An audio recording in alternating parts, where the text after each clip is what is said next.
Welcome back to commerce zone. और आज हम कवर करने जा रहे हैं हमारी मैनेजमेंट चैप्टर का एक वो टॉपिक जो कि बच्चों को मोस्टली कंफ्यूजन रहती है कि मैनेजमेंट के ऑब्जेक्टिव्स क्या होते हैं और इनको अलग अलग कैटेगरीज में क्यों बांटा हुआ है।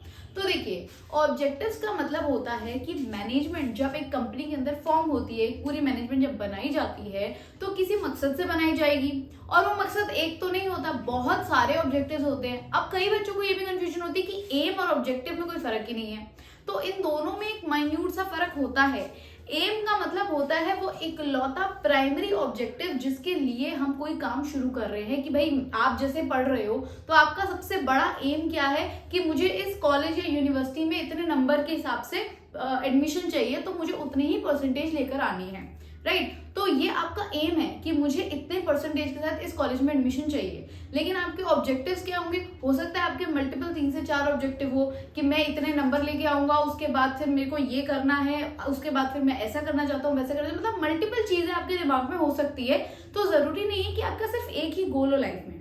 तो जो एक गोल होता है उसे एम कहते हैं। और एक कंपनी कभी भी एक गोल के साथ नहीं चलती, इसलिए आप कंपनी का एम नहीं देखते हैं, ऑब्जेक्टिव्स पढ़ते हैं।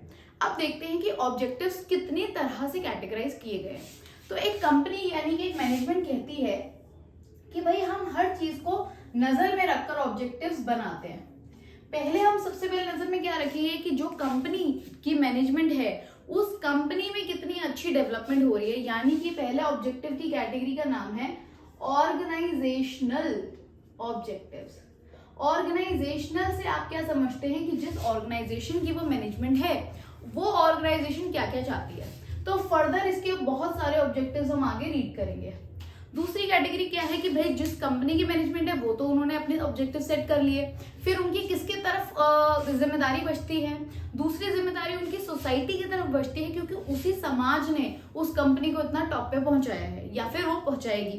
तो उसके दूसरा ऑब्जेक्टिव जो है वो होता है सोशल ऑब्जेक्टिव, यानी कि सोसाइटी की तरफ उनका क्या कर्तव्य बनता है उसके लिए वो पहले अपने एम सेट कर देते हैं, ऑब्जेक्टिव सेट कर लेते हैं। और तीसरा ऑब्जेक्टिव क्या होता है? वो आपकी कैटेगरी होती है पर्सनल ऑब्जेक्टिव की।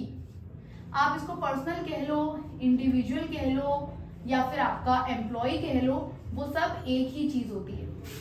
पर्सनल का क्या मतलब हुआ कि एक बिजनेस के अंदर आप अकेले कभी भी मैनेजमेंट का पार्ट नहीं हो सकते। जिसने कंपनी शुरू करी है वो 50 एम्प्लॉय रखेगा, तो वो एम्प्लॉय बिजनेस में क्यों आएंगे? सैलरी कमाने, वो तो है ही एक मोटिव, लेकिन सिर्फ सैलरी ही उनका मोटिव नहीं होती। तो हर मैनेजमेंट ये भी ध्यान रखती है कि जो एम्प्लॉय आपके साथ जुड़े हैं उनके इंडिविजुअल जो ऑब्जेक्टिव्स है, जिस जिस कारणों से वो आपकी कंपनी में जॉब करने जा रहे हैं, वो सब पूरे हो, फुलफिल हो। अब पढ़ते हैं सबसे पहले कि एक ऑर्गेनाइजेशन के क्या ऑब्जेक्टिव्स होते हैं। देखिए, एक कंपनी का सबसे पहला ऑब्जेक्टिव क्या है कि जितना पैसा मैंने लगाया है वो पैसा मेरा डूबे ना, नो प्रॉफिट नो लॉस पे मैं चलूं, राइट। शुरुआत में मुझे लॉस ही ना हो, तो ये तो उनका पहला एम होता है। वो अपनी सारी पॉलिसी सब सेट करते हैं कि अगर मैं 2 करोड़ इन्वेस्ट कर रहा हूं तो कम से कम मेरा रेवेन्यू 2 करोड़ तो हो ही जाए ताकि मैं उस 2 करोड़ को निकाल सकूं। तो पहला ऑब्जेक्टिव तो हो गया survival, right, no profit no loss, इसे कहते हैं सर्वाइवल, सर्वाइव कर गई कंपनी। अब कंपनी एक पेज पे आ गई, अब उसे चाहिए कि जितना मैंने इन्वेस्ट करा है मैं उसमें से कुछ प्रॉफिट कमाऊं, तो मेरी कुछ प्रॉफिट अर्निंग हो जाए। तो ये है कंपनी का नेक्स्ट ऑब्जेक्टिव कि सर्वाइवल के बाद अब मैं प्रॉफिट कमाने लग जाऊं। ये तो नॉर्मल दो चीजें हो ही जाती है। अब एक लेवल कंपनी ने अचीव कर लिया है जिसके अंदर वो सर्वाइव भी कर गया है, प्रॉफिट भी कमाने लगा है। अब कंपनी क्या करेगी? वो अपने आप को एक्सपैंड करना चाहेगी।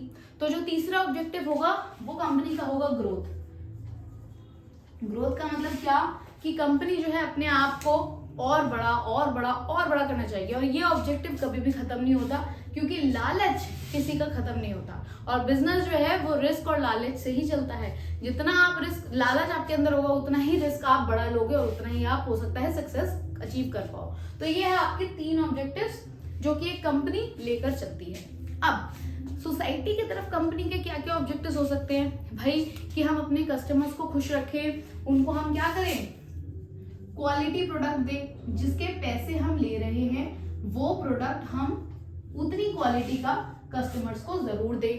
उसके अलावा और कंपनी के क्या ऑब्जेक्टिव्स हो सकते हैं सोसाइटी की तरफ, कि हम जो हैं ज्यादा से ज्यादा टैक्स भर सके, ताकि क्या होगा कि वैसे तो ये कम ही सोचते हैं, कंपनी कोशिश करती है कि टैक्स हमारा कम बचे, प्रॉफिट हम ज्यादा कमा सके, लेकिन असली में ऑब्जेक्टिव यही है कि वो नेशन को डेवलप करे। भाई मैं भी बढ़ूं और मेरा इंडिया भी साथ के साथ बढ़े, तो जो नेशन है उसकी भी नेशनल वेल्थ जो है वो भी इनके साथ साथ बढ़ती रहे, ये इनका सबसे बड़ा ऑब्जेक्टिव होता है।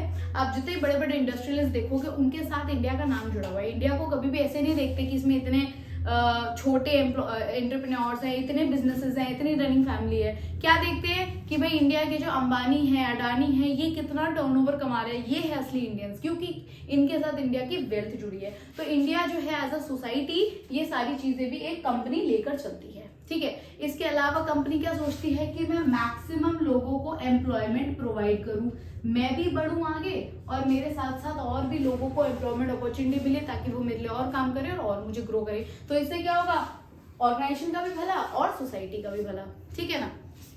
अब आगे आते हैं कि जो थर्ड कैटेगरी है, यानी कि आपके पर्सनल ऑब्जेक्टिव्स, इसमें क्या होता है। देखिए पर्सनल यानी इंडिविजुअल।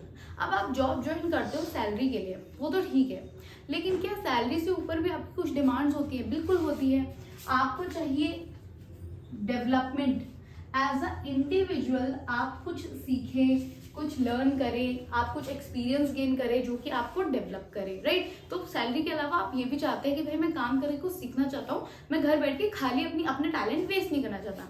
इसके अलावा आपको क्या चाहिए, आपको चाहिए जॉब सिक्योरिटी और अपनी फैमिली और लव्ड वंस की सेफ्टी, राइट। कि इन सब चीजों को भी मेरी कंपनी मेरा ध्यान रखे, कि अगर मैं कंपनी के साथ काम कर रहा हूँ तो मुझे एक्स्ट्रा बेनिफिट्स दे, मेरी कंपनी को मेरी फैमिली को सिक्योरिटी दे, सेफ्टी दे, अच्छे अच्छे मेडिकल अलाउंसेस दे।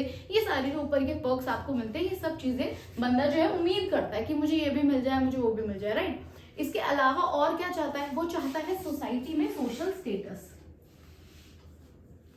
ठीक है। सोशल स्टेटस का क्या मतलब, अब देखिए अगर आप किसी भी अपनी सोसाइटी में किसी बंदे से पूछो कि भाई क्या करते हो, वो कहेगा भाई मैं मैनेजर लग रहा हूँ, है ना, एग्जांपल लेके चलते हैं। तो अगर वो कहेगा कि मैं टाटा स्टील में मैनेजर हूँ या फिर मैं अंबानी की कंपनी के अंदर मैनेजर हूँ, तो आपका एक लेवल ही अलग बढ़ जाएगा, अरे वाह इतनी बड़ी कंपनी में मैनेजर है। और अगर वो कहेगा कि छोटी मोटी, अरे यहाँ पे एक स्टार्टअप है मैं उसमें मैनेजर हूँ, तो कंपेरेटिवली हाँ ठीक है मैनेजर ही तो है, ठीक है।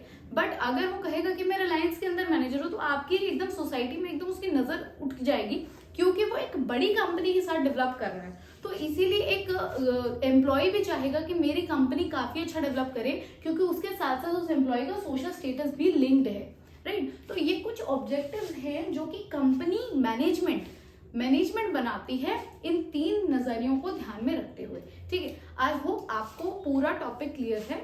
अगर स्टिल आपको कोई डाउट है, so you can comment down in the comment section, we'll revert you back. Till then keep learning, keep growing.